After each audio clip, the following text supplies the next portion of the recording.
What's up, people? It's your girl Adeola. It's very sad that last week Rashidi Yekini, the great Nigerian footballer, passed away. Rashidi Yekini was the goal king of Nigeria and a legendary striker. You guys remember him at the 1994 World Cup where he scored the first goal? Ça y est! Ça y est! Superbe but nigérian sur ce déboulé extraordinaire de Georges Rashidi Yekini. Yeah, that was when Super Eagles was still super.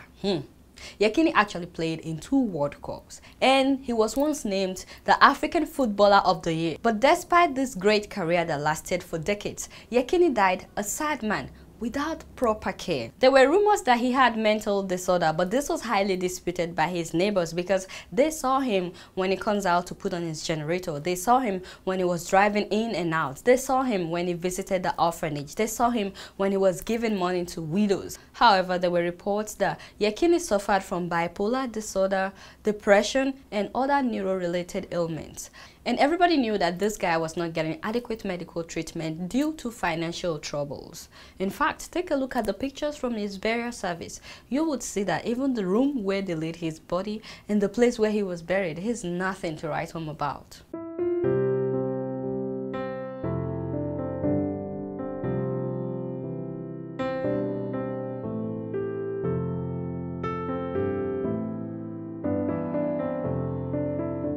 Now, I got very upset when I heard that governors were donating money after he died. And I'm like, what for? Like, seriously, what? Millions of naira. Why are you donating money after the guy has died? Why didn't they see him before the guy died? Why didn't they help him to get the medical treatment that he needed or fly him abroad, you know, for treatment? Or your state governor donated 1 million naira after the guy was dead. Osun State governor donated 1 million naira after the guy was dead. And I guess because it's from Kwara State government has pledged 1.5 million naira. I said, are you guys trying to outdo each other? Why didn't you give him this money when he was alive?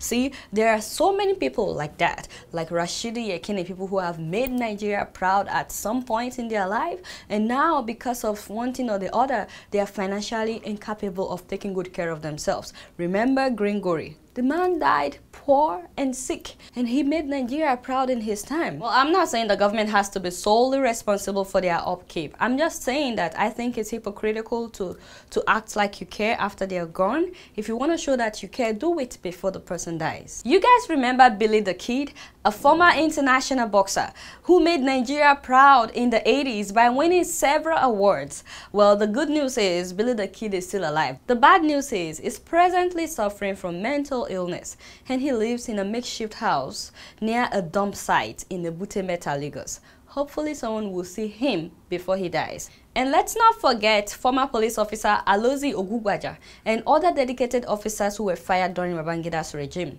Bash Ali is still alive. Hopefully someone will see him too before he passes. Let's honor him. Let's honor them. Let's honor all of them before they pass away. I'm just keeping it real. So it looks like Nigerian President Goodluck Jonathan likes to make vows.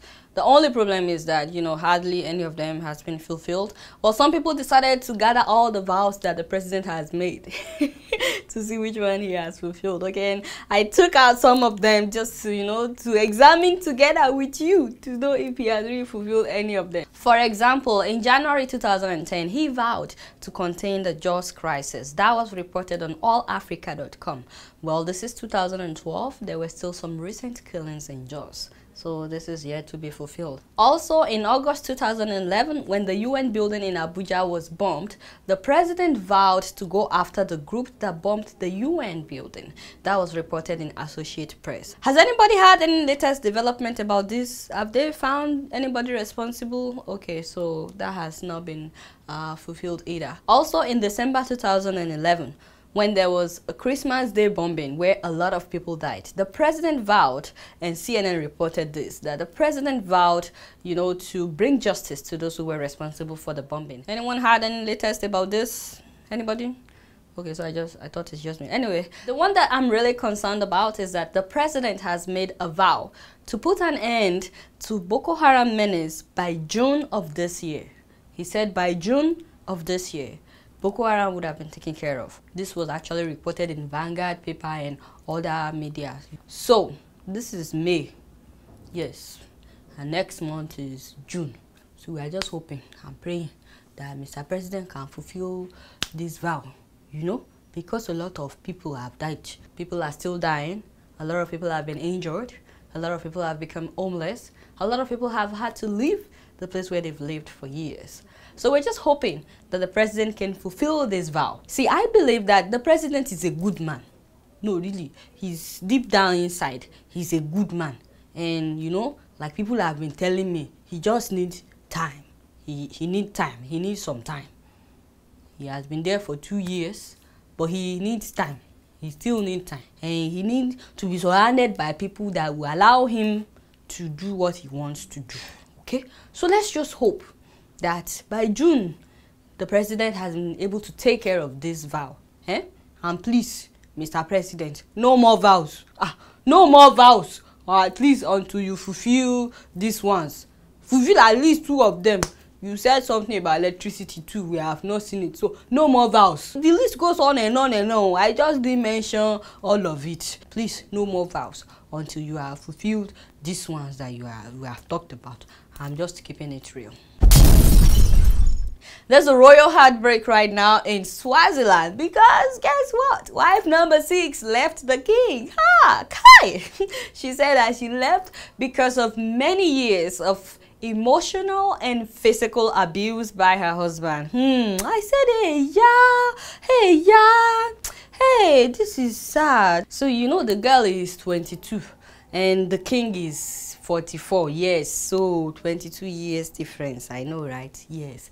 So some people are telling me that maybe the king has lost his mojo. You know, that maybe he's skinny. He's not, that maybe he gets tired before the thing gets there. I say, hey! Yes, me, I don't talk about this like that, oh. I can't discuss this like that, I beg. Anyway, all I know is the guy, I think he's having women problem. Yes, he's having women problem because his wives are just leaving him one by one.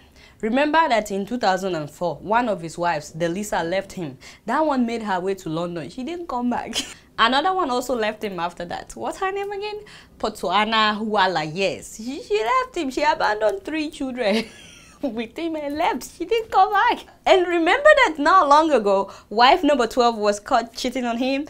She cheated with the Minister for Justice. Yes, the one they caught on that event. I know, right? Very funny. But, you know, he banned that one recently from the palace. So now that this 22-year-old one decided to leave too, the guy is down to 12 wives. So just 1 dozen. Can you imagine having only 12 wives? It's very sad. Very, very sad. You know, my advice is that he should go and see Dr. Phil. Maybe he can advise him on how to get his mojo back up.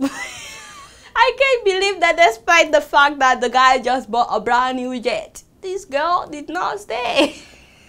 Yeah, he needs some counseling. Just keeping it real. Meanwhile, one woman in North Dakota here in the US decided that she doesn't need a man or a husband to be happy. Guess what? She cuckoo married herself. I'm discussing serious issue here. Look at you. The woman married herself, a 36-year-old woman, Nadine. She's divorced and she has 3 children. So she had her friends, her relatives, everybody, a big party. Yes, self-marriage. She exchanged the wedding ring with her inner groom. She probably put the ring in her own hand. And guess what? You know when they will say, now you may kiss the bride? You know, because there is no groom to kiss. You know, they said, now you may blow kisses to the world. So, you know, she blew kisses to the world. She is enjoying her honeymoon right now with herself in New Orleans. Yes, who says you cannot have a solo honeymoon? Solo honeymoon. I like that name. Anyway, you won't believe that her 11-year-old son was not in support of her marrying herself. I said, Kai, that is very sad. On the happiest day of her life. You know, your wedding day is supposed to be the happiest day of your life. Yes. On her wedding day, on the happiest day of her life, he said, Mom, I love you. But I'm very embarrassed for you right now. I said, God, that is sad. Well, at least we know that she can't get a divorce because, you know, she will always be with herself forever. Unless a good-looking young man comes around, in which case she might really have to divorce herself. I'm just keeping it real. Well, still on wedding, Bobby Brown has announced that he will be getting married to his girlfriend. Yes, you know Whitney died not long ago. That was his ex-wife. And she was buried in February. But hey, Bobby is saying life goes on. He was recently in Lagos with this girlfriend of his, Alicia Etheridge, and they both had a son together. Also, the son of South African President Jacob Zuma, who got married last year, October, has been sued by the company that planned his wedding. They are saying that he has not paid them balance. He has not paid them the balance from the wedding planning. It's like, why can't you just carve out some money and pay the innocent people now? This was an extravagant wedding, an elaborate wedding where they spent millions. So I don't see why they have not paid him. So because of all these wedding talks, I thought you guys might like to see some funny wedding pictures.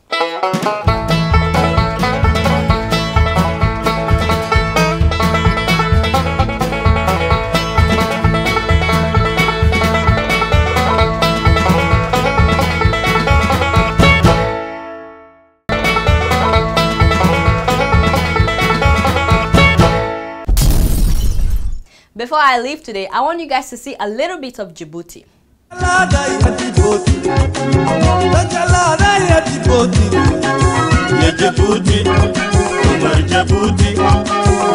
Djibouti,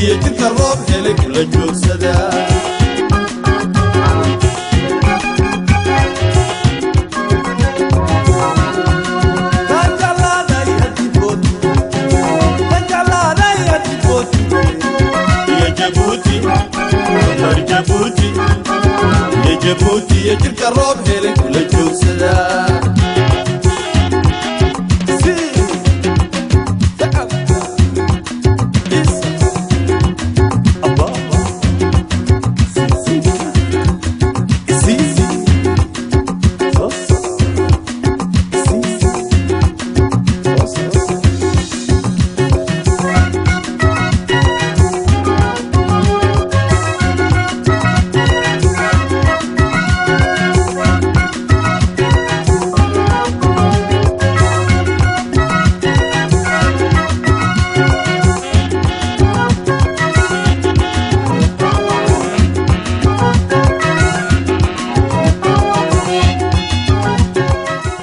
Alright y'all, it's been real and I'm keeping it real right up in here. Until next week, I'ma see y'all later. Peace out.